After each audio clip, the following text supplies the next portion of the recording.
नमस्कार दोस्तों, आपका स्वागत है मैजिक ऑफ स्टोरीज चैनल में। और आज की कहानी का नाम है श्रापित हवेली। तो चलिए बिना इंतज़ार के आज की कहानी को शुरू करते हैं। ये बात मेरे गांव की है। जब मैं छुट्टियों में गांव घूमने गया था, मेरे गांव में एक पुरानी खंडहर हवेली है जिसमें करीब 65 सालों से वहाँ कोई नहीं रहता। ये बात मुझे मेरे गांव के दोस्तों ने बताई। जब ये बात मुझे पता चली तो मेरा मन करने लगा कि मैं एक बार उस हवेली को जाकर देखूं। मुझे ऐसी जगहों पर जाना, उनके बारे में जानने में बहुत ही ज़्यादा दिलचस्पी होती है। फिर एक दिन मैं अपने दोस्तों के साथ वहाँ जाने का प्लान बनाता हूँ और उस खंडहर हवेली के सामने पहुँच जाता हूँ। वहाँ दूर दूर तक कोई आता जाता नहीं था। मैंने जब ये बात अपने दोस्तों से पूछी कि यहाँ अगल बगल कोई रहता क्यों नहीं है, बल्कि लोग इस रास्ते से आ जा भी नहीं रहे हैं, ऐसा क्यों? तो मेरे दोस्तों ने बताया, ये हवेली सिर्फ पुरानी और खंडर नहीं है, बल्कि ये हवेली एक भूतिया और श्रापित हवेली है। मैं बोला, ऐसा तुम इतने यकीन से कैसे कह सकते हो? मेरे दोस्तों ने कहा, यहाँ पूरे गांव का यही मानना है। इसके बारे में एक बहुत पुरानी और सच्ची घटना यहाँ प्रसिद्ध है। मेरे मन में इसके बारे में जानने का ख्याल और भी ज़्यादा बढ़ने लगा। मैंने पूछा, क्या है इसके पीछे की कहानी? तब उनमें से एक दोस्त ने मुझे वो कहानी बताना शुरू करी। आज से करीब 65 साल पहले इस हवेली के मालिक बहुत बड़े ज़मींदार हुआ करते थे। उनकी एक पत्नी भी थी जो बहुत सुंदर थी। उसका नाम सुलेखा था। उस समय ही डाकुओं के खौफ से लोग डरते थे। डाकुओं की टुकड़ी जिस गांव में भी घुसती थी, उस गांव को पूरी तरह से बर्बाद कर देती थी। एक बार डाकुओं के सरदार को जमींदार के धन और संपत्ति के बारे में पता चला, जिसके बाद उसने जमींदार के घर डकैती डालने का सोचा। इस पर सभी डाकुओं ने हामी भर दी। फिर एक दिन वो भी आ गया जो जमींदार ने कभी अपने सपने में सोचा भी नहीं होगा। डाकुओं ने एक दिन जमींदार की हवेली पर रात में डकैती मार दी।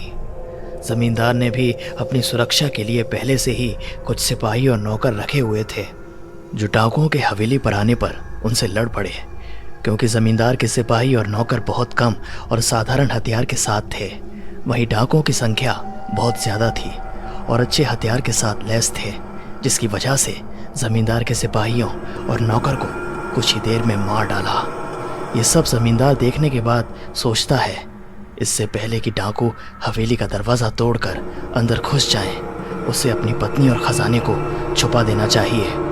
फिर उसने उस खजाने को एक हवेली में ही किसी खुफिया जगह पर छुपा दिया और अपनी पत्नी को एक कमरे के अंदर एक और खुफिया कमरे में छुपा दिया और बाहर से कमरा बंद कर दिया। इसके बाद कुछ ही देर में डाकू हवेली का दरवाज़ा तोड़कर अंदर घुस गए, जिसमें ज़मींदार की मौत डाकुओं के हाथ हो गई। पर ज़मींदार ने मरते मरते अपने खजाने का पता उन डाकुओं को नहीं बताया। डाकुओं ने खजाने को बहुत खोजा, पर उनको कहीं पर भी वो खजाना नहीं मिला। फिर डाकू ने वहाँ से हवेली की कीमती सामान को लिया और वहाँ से चले गए। पर ज़मींदार की पत्नी, जो कि एक खुफिया कमरे में बंद थी, उसका पता किसी को नहीं था। उसकी पत्नी बहुत चिल्लाई, लोगों को बुलाने की उसने बहुत कोशिश की, कमरे के दरवाजे को तोड़ने की कोशिश की, पर वो अंत तक कुछ नहीं कर सकी और भूख प्यास से वो तड़प तड़प कर मर गई। उसके मरने के बाद उसकी लाश की बदबू से लोग हवेली में गए और उस कमरे को तोड़कर उसकी लाश को वहाँ से निकालकर उसका अंतिम संस्कार किया। कहा जाता है कि आज भी वो अपने पति का इंतज़ार उस कमरे में करती है। उसका पति कभी तो आएगा और उसे उस कमरे से आज़ाद करेगा, और आज भी उसे उसके हवेली में घुसपैठिए या उसके बिना इजाज़त के अंदर आने वालों को वो सज़ा देती है। मैंने अपने दोस्तों से ये कहानी सुनकर उस कहानी पर विश्वास नहीं किया। मैंने पूछा, क्या यार, तुम लोग भी ना कब की बात को आज तक लेकर बैठे हो? इसका कोई सबूत है तुम लोगों के पास? तो उन लोगों ने बोला, कुछ लोगों ने इस हवेली में जाने की और वहाँ रुकने की गलती की थी, जो आज तक इस सदमे को भूल नहीं पाए हैं। मैंने पूछा, ऐसा क्या हुआ था उन लोगों के साथ इस हवेली के अंदर?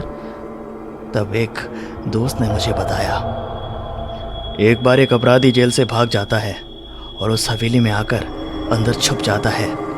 उसके बाद कोई नहीं जानता कि उस हवेली में उसके साथ ऐसा क्या हुआ। बस दूसरे दिन उस अपराधी की लाश उस हवेली के अंदर मिली। मैंने बोला, यह हादसा भी तो हो सकता है ना? तो उन लोगों ने कहा, एक बार एक चरवाहा उस हवेली में एक रात रुकने के लिए चला जाता है, जो सुबह जिंदा उस हवेली से बाहर तो आ जाता है, पर उसका मानसिक संतुलन खो जाता है। तब से वो आज तक पागल है। ये सब बातें सुनकर मेरी हिम्मत नहीं हुई उस हवेली के अंदर जाने की। इसीलिए हम लोग वहाँ से ही वापस घर चले गए और दोबारा मैं फिर कभी भी उस हवेली को वापस देखने के लिए नहीं गया। तो दोस्तों, ये थी एक कहानी जो कि मैंने आज आपके साथ शेयर करी। अगर आपके आसपास भी ऐसी कोई सुनसान और खुफिया हवेली है तो आप कमेंट सेक्शन में हमें ज़रूर बताइए, और मेरे चैनल को ऐसी ही शानदार कहानियों के लिए सब्सक्राइब कीजिए और इस कहानी को लाइक कीजिए और शेयर कीजिए। Thank you so much.